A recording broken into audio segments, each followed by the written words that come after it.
പകച്ചുപോയി. ജീവനുണ്ടെങ്കിൽ അടുത്ത എപ്പിസോഡിൽ വീണ്ടും കാണാം. തുടർന്ന് കണ്ണടച്ച വേഗത്തിൽ ഒരു ഓട്ടമായിരുന്നു. ഒരു തുറന്ന സ്ഥലത്തെ വെള്ളക്കെട്ടിനടുത്ത് ഞങ്ങളിരുന്നു. മൂപ്പൻ തന്റെ ലാപ്ടോപ്പിൽ വഴി തിരയുന്നു. ഗൂഗിളാണ് സഹായി. കൂടെ സുന്ദരേശനും സുഗുണനുമുണ്ട്. സമയം ഒട്ടും കളയാതെ ഞാൻ പ്രകൃതിയുടെ ഭംഗി ക്യാമറയിൽ പകർത്തി. ഞങ്ങൾ മുന്നോട്ട് നടന്നു. ഗൂഗിൾ മാപ്പ് പറഞ്ഞു തന്ന വഴിയെ മൂപ്പൻ മുന്നേ നടന്നു. ഇപ്പോൾ സുന്ദരേശനും മൂപ്പനൊപ്പം കൂടി.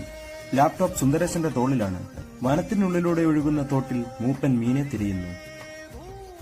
കൂടുതൽ മീനെയുള്ള സ്ഥലത്തേക്ക് ഞങ്ങളെ എത്തിക്കാമെന്ന് പറഞ്ഞ് മൂപ്പൻ മുന്നോട്ട് നീങ്ങി. ഞങ്ങളും മൂപ്പനൊപ്പം നീങ്ങി.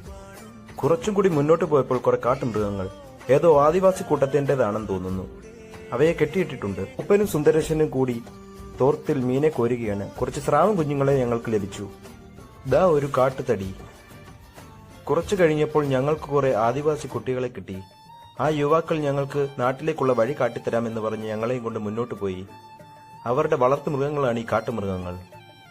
അവർക്കൊപ്പം ഞങ്ങൾ വെള്ളത്തിലൂടെ മുന്നോട്ട് നീങ്ങി.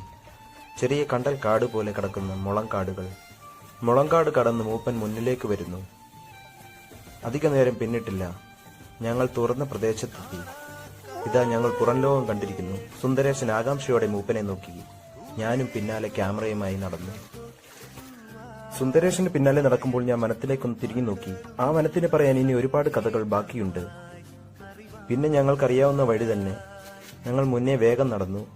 അതാ ദൂരെ ജനവാസമുള്ള കേന്ദ്രങ്ങൾ. ഞങ്ങളുടെ വണ്ടി അവിടെ പാർക്ക് ചെയ്ത് വെച്ചിട്ടുണ്ട്. ഞങ്ങൾക്ക് സന്തോഷമായി. ഞങ്ങളുടെ സഞ്ചാരം ഇവിടെ അവസാനിക്കുന്നു. എല്ലാവർക്കും നന്ദി. യാത്രയായി സൂര്യ